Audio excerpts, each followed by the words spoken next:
Dr. Weinberg, thank you for agreeing to talk with me about this. And why don't we focus on the sort of the whole series of scientific questions arising from your trial, which is 2185. What is the main question that you're trying to answer? The main question is how to optimally take care of a very large group of patients who I think are, for the most part, underappreciated. Pancreatic cysts are extraordinarily common, particularly in older people. The overwhelming majority will never cause any of them a problem. However, there's a small fraction of cysts that over time will turn into pancreatic cancer. And pancreatic cancer, obviously, is a terrible disease for which we have, at this point anyway, no way to reliably prevent, or some might even argue diagnose early. So there's a small percentage of the population, patients with cysts, maybe patients with type 2 diabetes, who you could target as a group who are at higher risk to develop cancer. So there are a variety of recommended surveillance strategies for pancreatic cysts. And our trial is comparing the two major strategies. One is based on the so-called Fukuoka guidelines, and the other is based upon the guidelines promulgated by the American Gastroenterological Association. In some ways, the recommendations for surveillance are the same in that there's a focus on the available tools we have today for surveillance, and that is mostly cross-sectional imaging complemented by endoscopic ultrasound in selected patients. The difference between the two surveillance strategies rests upon the intensity of surveillance. How often are MRIs or CAT scans of the abdomen recommended? What characteristics of the cyst need to be present to recommend an endoscopic ultrasound? In our study, in part to avoid confusing anyone by saying we are rigorously and completely following the Fukuoka guidelines, or rigorously and completely following the AGA guidelines, each of which have strong adherence, I might add. We've instead called one arm of the trial high intensity surveillance, similar to Fukuoka, and the other low intensity, similar to the AGA. Bottom line is, if you're in the high intensity surveillance arm, you're more likely to get cross-sectional imaging more frequently, you're more likely to get an endoscopic ultrasound. What we purposely are not doing for this trial is comparing indications to proceed with surgery. That's a completely different issue from surveillance. And we've adopted the standard changes either on CAT scan or endoscopic ultrasound that would prompt surgery and held them equivalent for both arms. I see. But to establish kind of the stakes in this thing, the surgery is the Whipple. Right. So the reason this matters, once you get past the practical aspects of surveillance, is that, frankly, neither of these surveillance strategies is great. And that's really the problem.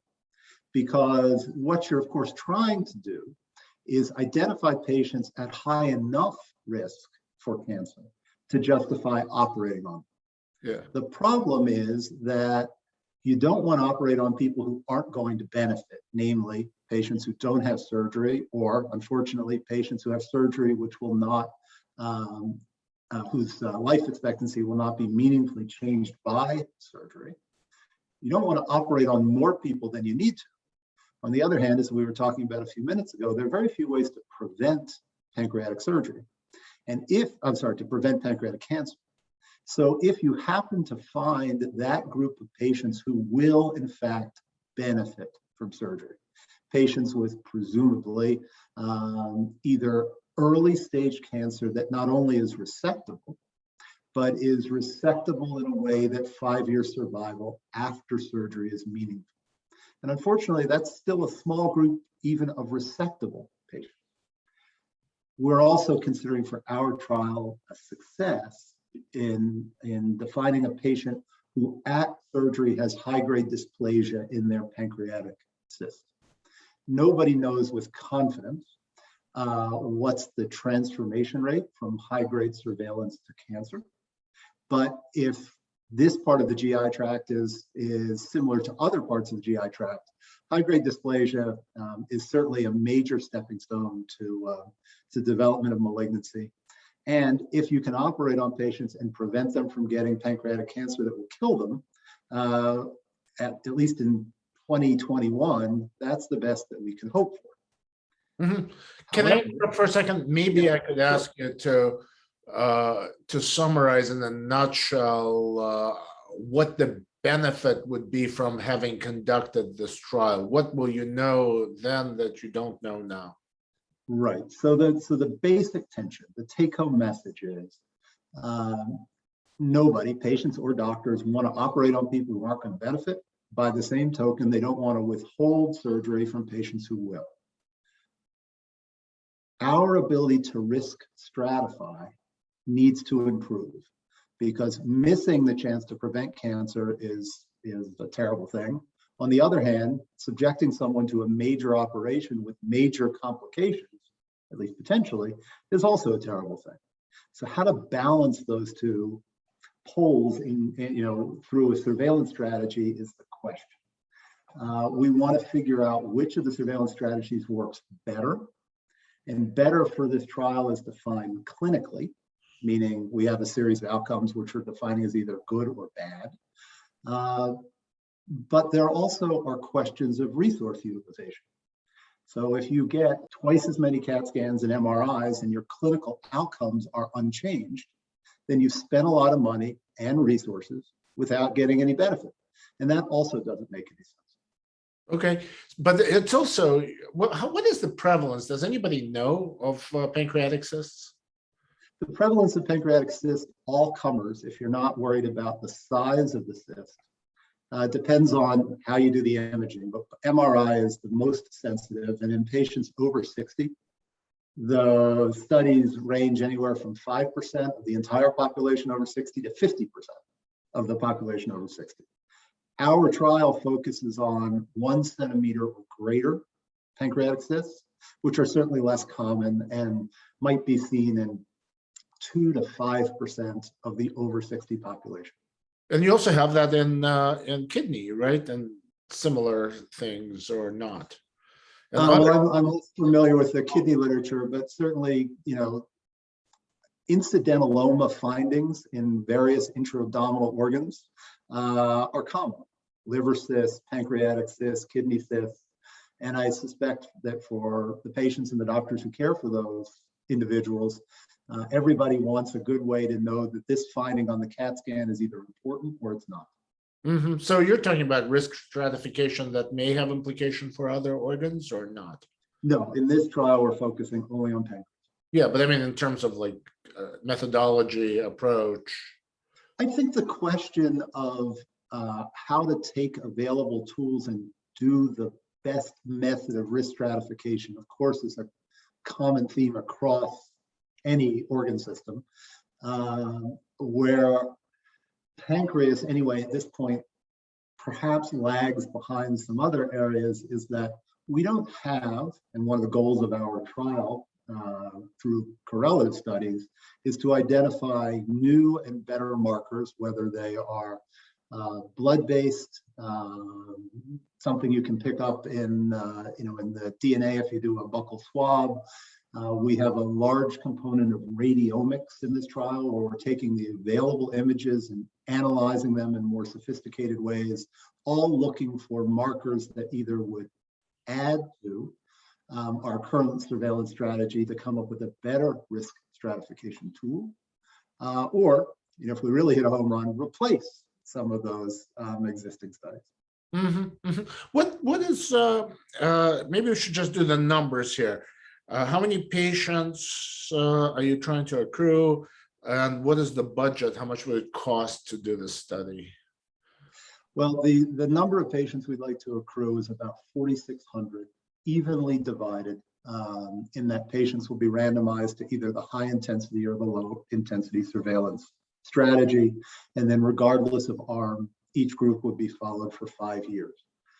This is an expensive trial. The actual budget is a little hard to calculate in that, like many cooperative group trials, it's being conducted at, hopefully, at least in terms of places that have signed up, more than 200 sites around the United States, and we've recently added Canada, and we're looking for a couple of other international sites.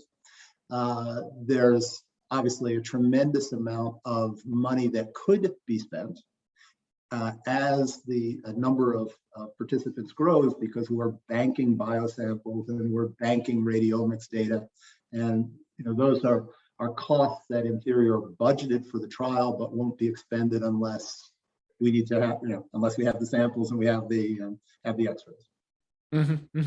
So what is the amount of money do you think it's going to cost? Does anyone know this at this point? Is there an estimate or a range of estimates?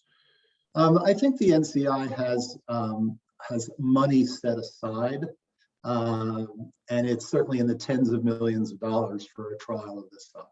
Okay, so the numbers aren't really known, right? Or are they? Well, the numbers, an interesting feature of cooperative group trials is even if you are the overall chair of the trial, which would be me, the construction of the budget is a complicated dance between the cooperative groups, NCI, and NIH, I suspect.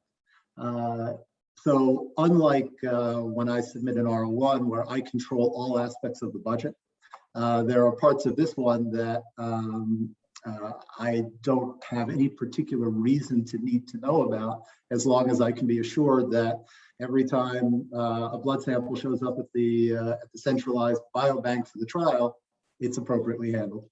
Oh, interesting. So who is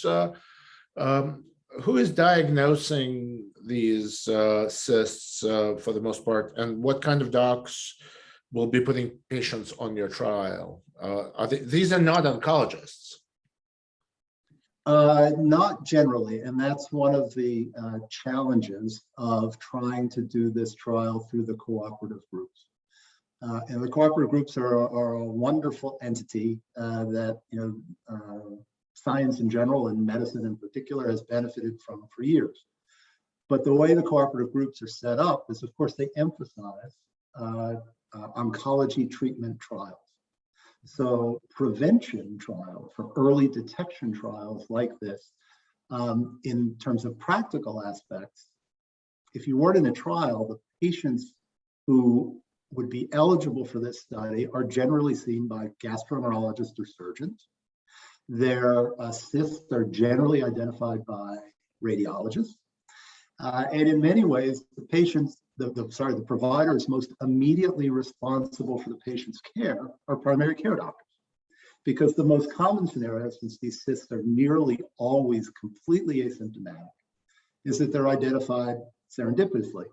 Somebody has abdominal pain, their primary care doctor gets a CAT scan of their abdomen looking for a kidney stone. They might find a kidney stone, but lo and behold, the radiologist picks up a 1.1 centimeter cyst in the head of the pancreas. That information typically then goes back to the primary care doctor, who has to figure out what to do about that. Generally, the response, at least hopefully, is referral to someone who is more familiar with the longitudinal management of cysts, and that tends to be gastroenterologists or surgeons. And as you've already suggested, generally not medical oncologists, because these patients, for the most part, thankfully, will never get pancreatic cancer and wouldn't need a medical oncologist to take care of them. But NCTN, for example, does not really deal with primary care physicians very much, if ever. I don't know about gastroenterologists. I haven't heard of many being involved. And radiologists are another category, and they do trials. But so how do you get them into this thing? And then, of Well, I course, the think, next question would be, how do institutions set up structures so the money follows the service? Sorry. those are great questions that need better answers than the ones we have now. Certainly, we have struggled in our trial, and I know in other large prevention trials, has struggled with the basic premise of how to make sure that the physicians who direct the cancer trial programs, whether that's in the NCTN centers or whether that's in the NCORP centers, as you suggested, generally those are medical oncologists, and we've already discussed. These are not patients who typically would see medical oncologists. I think that problem is increasingly recognized by NCI and by DCP, the Division of Cancer Prevention.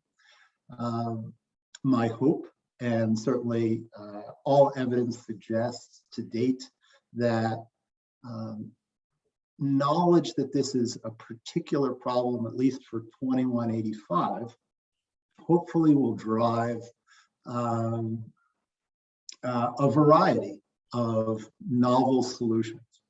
I don't think that without change to some of these basic premises, NIH is shorthand for who can put patients on studies, is basically called rostering. And the question is how to roster gastroenterologists and surgeons through NCTN or NCORP sites so that they can be more active participants in these trials. Certainly above my pay grade is the question of how the money gets distributed from NIH to NCI to cancer centers, whether that's NCORP or NCTN. But in general, a problem that we've seen in this study is a concern by some sites that the money for the trial is controlled by the cancer center, but the physicians and other investigators participating in the trial might not even be members of the cancer center. So how do you fix that problem so that you incorporate more of the providers who care for these patients to facilitate trials like this? Well, you haven't mentioned primary care physicians. I can't even figure that one out. How does that work? No, so primary care physicians are a real challenge. I think that, and radiologists too. I mean, remember the name of one of the cooperative groups is ECOG Akron, and Akron, of course, are the radiologists. So how to probably use information systems more effectively than we use them now to identify patients is one of the solutions that certainly for 2185 we want to look at and want to look at very aggressively. Electronic medical records, in theory, allow for relatively easy searchability. At least they should, or software can be put on top of them that allows for that searchability. It isn't difficult for me to imagine, but so far it's been difficult, understandably, to execute, to set up a data search system for a radiology department where once a week, anyone who had a pancreatic cyst on a CAT scan or an MRI is culled from the radiology records. And those, of course, with all the appropriate HIPAA protections, those patient names are forwarded to the research team. How to then approach those patients, roping in, as you said, the involved docs. If I were a primary care physician and somebody started contacting my patients without me knowing about it, I would find that potentially problematic. On the other hand, if it's clear that primary care doctors are eager participants in the trial, they don't have to work real hard to get their patients in. They just have to give approval that if there's a patient who might be eligible, it's okay to approach those patients, then that may solve the problem. Some places have tried to do that. I work at a small cancer center, Fox Chase, and it's easier for us to search the radiology database. But to search the radiology database of a large, academic medical center, that's a lot of moving pieces where everybody has to agree that we're going to do it, and what are we going to do with the information? That said, that is certainly one way that we could find a lot of these patients more effectively than now, which is essentially opportunism. If a patient is referred to a doctor who's involved in the trial, the patient might hear about the study, and generally patients, when they hear about the study, are willing to participate. I guess when does the study begin? What's the status of it right now? So we started about a year ago. If you wanted to design the perfect study to be interrupted by COVID, this is it. Because pancreatic cysts are not an emergency. So if patients are less likely to be going to their doctor because of COVID-related concerns, particularly a year ago, as we all know, there was many fewer visits to doctors, many fewer visits to emergency rooms, and many fewer incidental identification of cysts. Further, if a family member called me and said, hey, I had a CAT scan, I did not have a kidney stone, but they told me I had a pancreatic cyst, do I have to deal with that right away? The answer, except under rare circumstances, is no, you can wait. So in our trial, of course, we've got a protocol, and the protocol is that the cyst needs to be identified within the last 6 months. So if a patient doesn't get back to their doctor for 6.5 months after this CAT scan because there's nothing emergent on it, then unfortunately the patient can't be a participant in our trial. COVID, of course, has also made it difficult to find research staff and keep research offices fully humming. That's slowly coming back as well. So it's a long way to get to the answer to your question, which is we've been open for about a year, but our enrollment is far below what we had hoped for, a fraction of it, honestly. And I think COVID on a list of 1 to 10 is problem 1 through 8. So as COVID disappears, hopefully this will become easier. But as we were talking about a few minutes ago, the challenges of getting patients enrolled, at least at a large scale, in cancer prevention trials through the cooperative groups remains. And I think there is great interest and effort on the part of NCI and DCP, working in concert with cooperative groups like ECOG-ACRIN to come up with solutions for how to fix that. It'll benefit all. But, if not cooperative groups, then who the heck cares about this scientific problem? Because there are no drugs involved. It's not an industry issue. It's a total public funded clinical trials question. Right. And because the size of the trials and the budgets, are way bigger than the budgets for any individual grant that most people could submit either to a federal agency or anywhere else. So there are very few mechanisms except federal funding to mount trials of this size to answer public health questions, which, as you put it, are not going to be ones that industry has a stake in.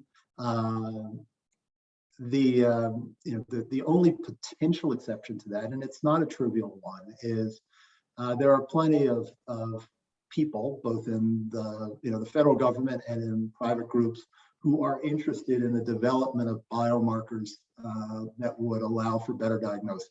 For this trial, not to blow our own horn, but if we could put together a prospectively acquired cohort of 4,500 people or so, where we had all of the clinical data accrued prospectively, blood and other biosamples, radiology data that could be analyzed, and all of that was available to link back with clinical outcomes. At this point, we don't have a good enough biomarker or a good enough radiomic marker, even if an industry partner came to us. There just isn't data to suggest that you take a resource like that, and meaning all of the data that we'd acquired, and indiscriminately let people use it. I absolutely want to let people use the data we've got, but pancreatic cyst fluid, something that we would collect as part of this trial, is measured in the milliliters. And once you use up that resource, you can't get it back. So we need a mechanism, and we're certainly discussing what it should be, to be able to prioritize biomarkers described already or described over the next couple of years as the trial rolls on, that seem to have the highest likelihood of being a winner, because no one else will have the data we've got. Most trials in pancreatic cysts are done in patients retrospectively. They're almost always done in patients who go to surgery, which is a fraction of the patients with pancreatic cysts, and we don't know anything about the ones who don't. So we have, or we hope to have, a database which is really a great resource for all investigators interested in this area. We just need to get the patients in the trial. Oh, fascinating. This really should have been my first question, but I'm saving it to sort of to closer to the end. How did you come across this issue as the PI? Why did you? What is the sort of the whole genesis of your interest of this? Sure. So for full disclosure, I did not write the AGA's pancreatic cyst surveillance guideline. But I was the chairman of the AGA's Committee on Guideline Composition at the time. So when the AGA's guideline was released, it created in the world that worries about pancreatic cysts tremendous discussion, shall we say. Because there are some very strongly held views about what to do with these patients, and it's entirely understandable why. If I were taking care of someone and I had a surveillance strategy that I didn't think was rigorous enough, and a patient slipped through my fingers and developed a cancer that couldn't be cured, I would feel like I had failed that patient. So as we talked about a while ago, the AGA guideline, the low intensity surveillance arm in our study, is less resource intensive. Patients do generally go longer. The recommendation for how long to wait to repeat a CAT scan or an MRI is generally longer. And that makes a lot of people nervous, understandably. On the other hand, there is absolutely zero evidence that one strategy works better than another. So this is, in fact, an important question and a perfect time to study it, where any investigator who participates in this trial clearly can be at clinical equipoise. They don't know what to do. And if we don't know what to do, it makes sense to do a trial where you actively compare two guidelines, which incidentally is a very unusual thing in medicine. Guidelines get promulgated in all sorts of areas by all sorts of groups, and they're never compared, or they're rarely compared. So we thought that this trial was important because it allowed not only the opportunity to address an important question, it goes to the heart of one of NCI's, and in fact should be anybody's concerns about overdiagnosis versus underdiagnosis. Because as we've discussed, the stakes of missing the cancer are high, and the stakes of overreacting to a CAT scan or an MRI are also high. So getting a good answer makes sense. The ability to compare guidelines makes sense. And cost effectiveness is not a specific goal of this trial, but we would be foolish not to consider how much resources of all sorts are used here. And when you think about it, if there are roughly 50 to 70 million people in the United States over the age of 60, and even a fraction of that, 2-3% has a cyst that in theory requires some form of serial cross-sectional imaging, The back of the envelope estimate is that we spend at least $1 billion a year in the United States alone on radiology studies associated with pancreatic cysts. Good God. If I'm going to spend $1 billion, I want to spend it well. Right, right. And you were involved in the guideline development, though not directly, of course. But so what happens next? Do you come back to work and say, hey, let's come up with a trial and compare the guidelines? How did that work for you? So there were, I initially went to PCORI with a trial protocol.